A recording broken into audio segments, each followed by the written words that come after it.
بسم اللہ الرحمن الرحیم۔ السلام علیکم ورحمۃ اللہ وبرکاتہ۔ حضرت ابن عباس رضی اللہ تعالیٰ عنہ بیان کرتے ہیں، رسول اللہ صلی اللہ تعالیٰ علیہ وآلہ وسلم نے فرمایا، دو نعمتیں ایسی ہیں جن کے بارے میں بہت سے لوگ خسارے میں ہیں، صحت اور فراغت۔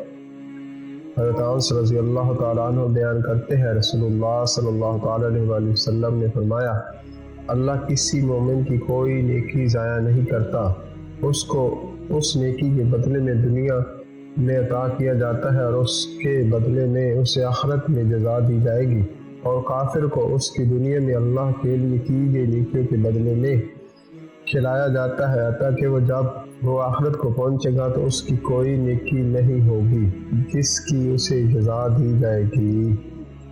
حضرت انس رضی اللہ تعالیٰ عنہ بیان کرتے ہیں، نبی صلی اللہ تعالیٰ علیہ وآلہ وسلم نے فرمایا، انسان بوڑھا ہو جاتا ہے لیکن اس کی دو چیزیں جوان رہتی ہے، مال کی حرص اور عمر کی حرص۔